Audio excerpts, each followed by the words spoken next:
মাঝে মাঝেই কান্না করতেন। একদিনের ঘটনা, হযরতে আবু বকর রাদিয়াল্লাহু তাআলা আনহু মসজিদে নববীর মধ্যে গিয়ে কান্দে। রাত্র গভীর, নবীজি ঘুম থেকে উঠলেন, উঠে লক্ষ্য করে দেখলেন কে যেন মসজিদে নববীর মধ্যে কান্দে।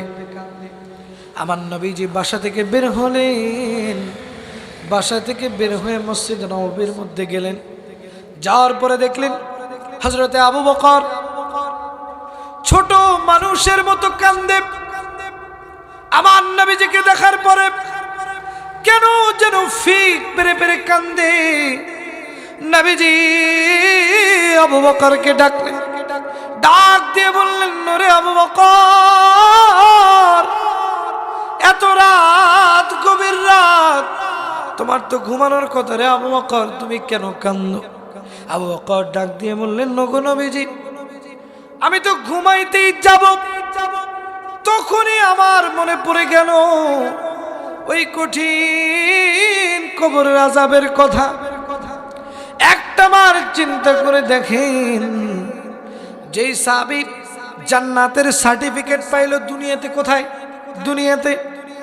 সেই সাহাবী কান্দে কবরের আযাবের ভয়ে, অথচ আমাদের দুনিয়াতে কবরের আযাবের ভয় নাই, কবরের আযাবের ভয় নেই। লক্ষ্য করে দেখবেন বর্তমান মানুষগুলো নামাজ পড়ে লোক দেখানো, দানও করে লোক দেখানো, কিন্তু কোনোভাবে আল্লাহর দাসত্ব করার উদ্দেশ্যে নামাজ কালাম পড়ে না।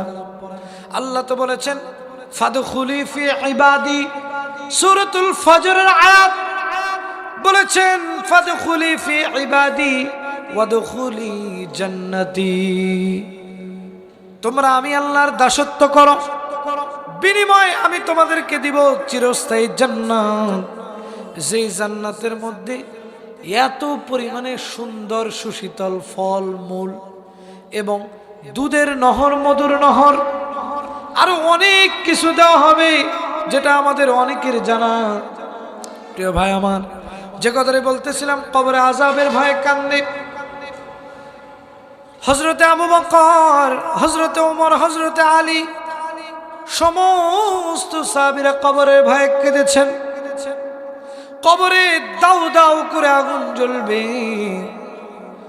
আপনি দুনিয়াতে জীবিত থাকা অবস্থায় আপনার সন্তান ভালো খাবে, ভালো পড়বে, এই আশা করি আপনি হারাম উপার্জন করিয়া আপনার সন্তানকে মানুষ করলেন। আপনি হারাম উপার্জন করিয়া অট্টালিকা করলেন, বাড়ি করলেন, গাড়ি করলেন, শত শত জমি বানায় গেলেন, কিন্তু আপনি যেই দিন মারা যাবেন আল্লাহ পাক কিন্তু আপনার সন্তানকে ধরবে না। ধরবে কাকে? আপনাকে ধরবে। কারণ আপনি তো হারাম উপার্জন করিয়া দুনিয়ার জিন্দেগি থেকে বিদায় নিয়ে চলে গিয়েছেন। আল্লাহ পাক রব্বুল আলামিন বলেছেন সূরাতুল বাকারার ২ নম্বর আয়াতে বলেছেন, যালিকাল কিতাবু লা রাইবা ফীহি হুদাল লিল মুত্তাকিন। এটা এমন একটা কিতাব, যে কিতাবের নাম হচ্ছে আল কোরআন। এর সংরক্ষিত ছিল লাউহে মাহফুজে। কোথায়? লাউহে মাহফুজে। এই কোরআনকে যদি আমরা জীবনে বাস্তবায়ন করতে পারি তাহলে হয়তোবা আল্লাহ পাক এই দুনিয়াতেও কামিয়াব দিবে, আখিরাতেও কামিয়াব দিবে। আচ্ছা, একটা প্রশ্ন আপনাদেরকে করি, বলেন তো, এই যে আমার সামনে ওলামা একরাম আছে, আমি নগণ্য ওনাদের ছাত্রর যোগ্য।